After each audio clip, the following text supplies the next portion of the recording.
Nothing in this podcast is intended as investment advice, and the people in this podcast may hold positions in the stocks they talk about. Do not buy any investment based solely on a tip or recommendation. Please do your own research.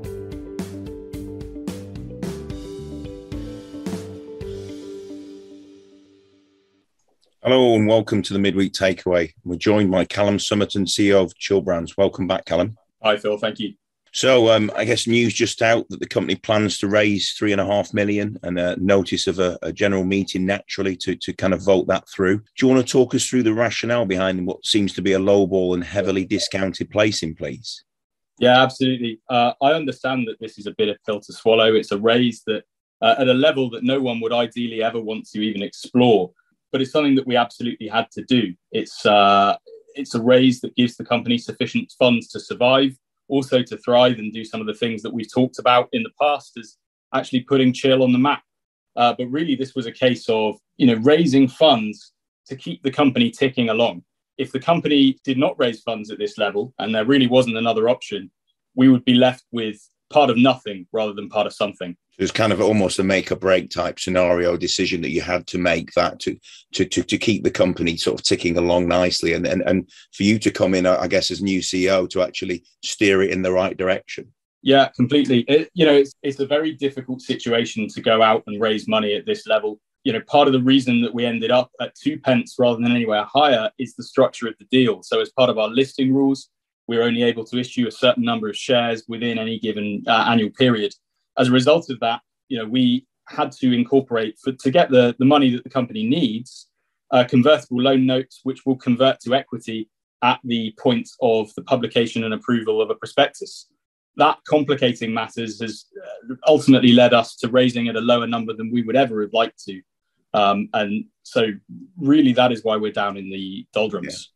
I mean, I guess from someone looking at the stock and the historicals from that, from the 5p to pound, and I know there was raises done at, higher up there, but surely you must now be looking on thinking, why there was the decision not made to raise at the 89, like a massive significant, because to me, it looks like you're issuing another 100% equity. So you're diluting by, doubling the amount of shares outstanding for only £3.5 million. It seems like a heavily dilutory raise, this one. Yeah, you're absolutely right. I think if there's one regret that my predecessors have, and I think they have many, is that they didn't raise at that higher level when it would have been much more palatable to our shareholders, far less diluted. They didn't, and that certainly would have been a better situation than we're in right now. But here we are. We've raised £3.5 million. It's a very, very difficult market at the moment, especially for cannabis companies trying to raise any capital in the US or the UK. And we're glad to actually now have the money for us to get through the next year, not just to get through it, but also to start putting some revenue on the books. So you've raised or potentially raised, obviously, tentative pending the voting of resolutions at the GM, £3.5 million, including the company's existing largest shareholder, the Schrader family, and Dame Anne Gloag as in there. How significant is this that they obviously were willing to come on board again? Yeah, so these are very sophisticated, patient, long-term investors. Bar none, they've all been involved in this share for a long time. And I know that a lot of other people have and that other people are hurting. But these are people who don't sell. Many times they're averaging down, having bought from somewhere, up close to £1, and they've been let down badly by the company, as all shareholders have. But it is very significant that they see that there is something here. There's a real opportunity down at this level for us to, continue growing, for us to put in the hard work that's needed for this company to actually deliver on anything it says to its investors. And I think that, we're very grateful to them for ultimately taking us out of a very tight spot. Yeah, I mean, as a significant shareholder myself, Callum, I'm extremely disappointed about the 2p, never mind 3p or 4p or whatever it happens to be in terms of the share price. But I think at the same time, I fully understand. I mean, there are things to be paid for, obviously, and the cash just is not there or was not there. So just clear up what happens after the GM in terms of the finances and how will those finances be used in the short term? Yeah, absolutely. And Kevin, I'd like to apologise to you as well for the situation we're in as a major shareholder. In terms of the way that we're going to spend the money coming out of this and how we're going to turn this company around. Well, the first thing is something that a lot of our shareholders I don't think appreciated, which is that the domain itself, chill.com, has not fully been settled. That is number one on the hit list of things to do with the funds. What I intend to do as well, as soon as we've purchased that domain in full, is engage in a full valuation exercise to ensure that we have a true market value and we know exactly what it's worth. I think that's going to be an important number for the market to be able to hang its hat against. But elsewhere in the business, we're going to be supporting the stores that we're going into. We're going to be engaging in digital and traditional marketing campaigns to get the name out there.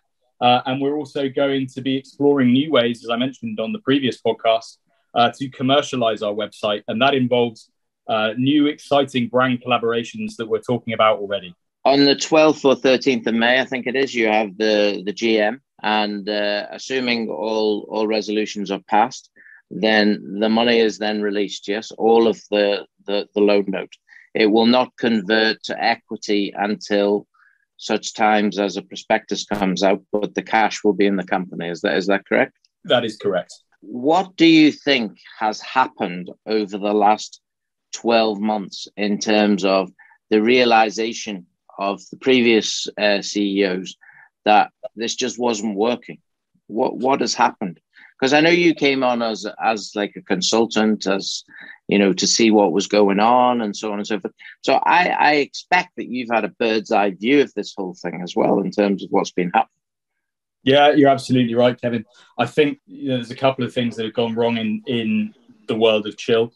The most significant has been the way that we've approached our retail bricks and mortar deals. So we've signed on with these companies. We've expected for their reps to go out and manage it and it to be pretty much a turnkey solution.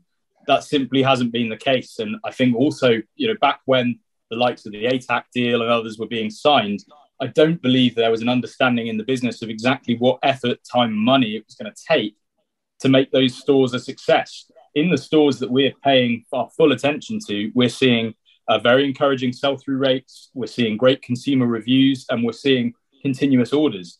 But elsewhere, it can cost as much as $1,000 just to enter a store. And when you try to scale that outwards to the 10,000 or more that the guys were talking about in the past, you get to a very significant number very quickly that Chill simply couldn't finance. I think that has been ultimately the downfall here, the huge expectation of massive scaling that they couldn't live up to. And really, I think that it has just been a case of missed expectations. If we were in 1,000 stores with the current sell-through rates and we're actually looking after those customers, is that a viable business? That is a viable business. That there are costs associated with running a PLC that you wouldn't expect elsewhere in a private business. That is very expensive, but absolutely it's a viable business. And if you can get yourself consistently selling product in 1,000 stores, then you're onto something that is very definitely scalable and something that a lot of distributors, but also major brands, the likes of some of the US's largest convenience store chains would like to pick up, because if you can get that sell-through rate up, you've proven yourself. How far are we away from achieving that, do you believe? Well, I think for 1,000 stores, we're somewhere away. I think we're pretty much getting there now for 500 stores. I think we have a reliable core of those stores where our focus and our resources have been allocated.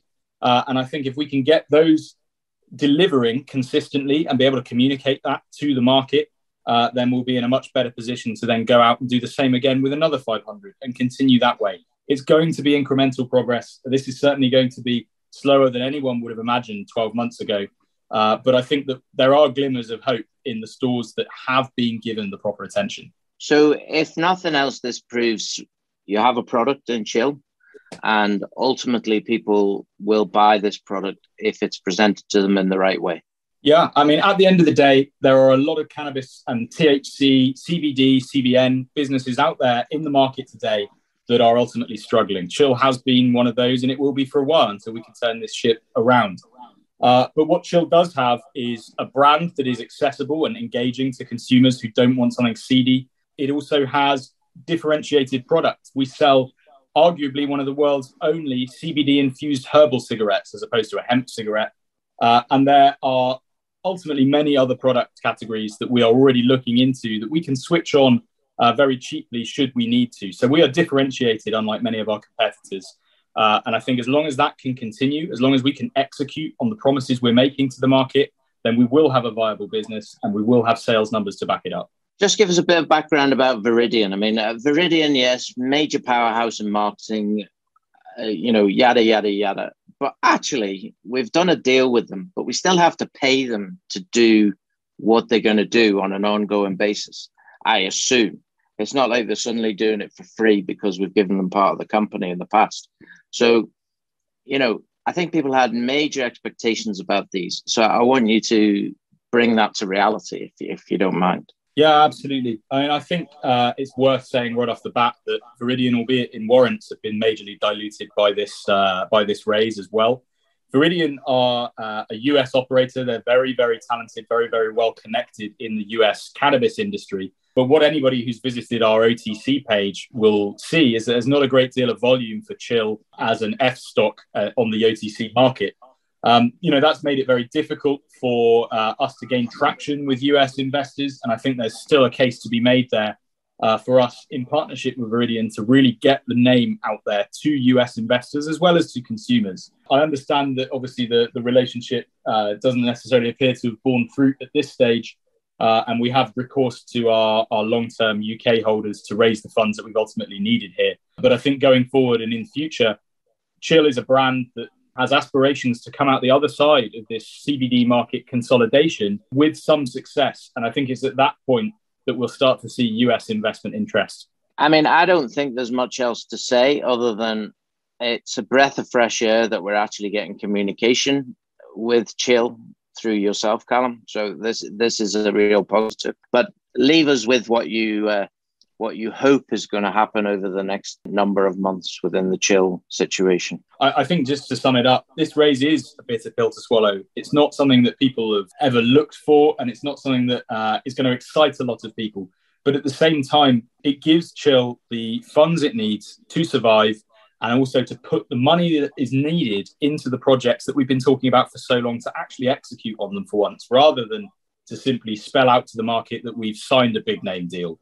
So I think, in the next couple of months, in the next 90 days, what you can expect to see is strategy on our retail and some data on our retail. I can't promise that that's going to be a consistent sell-through rate, but it will be an indication of the fact that consumers do like and enjoy our product.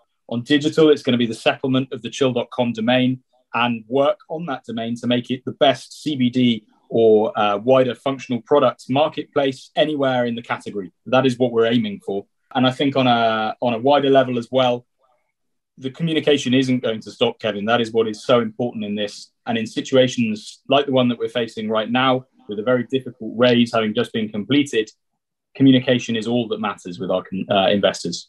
Callum, Sommerton, CEO of Chill Brands, thanks very much for your time. Thanks, guys, for the time. Appreciate it.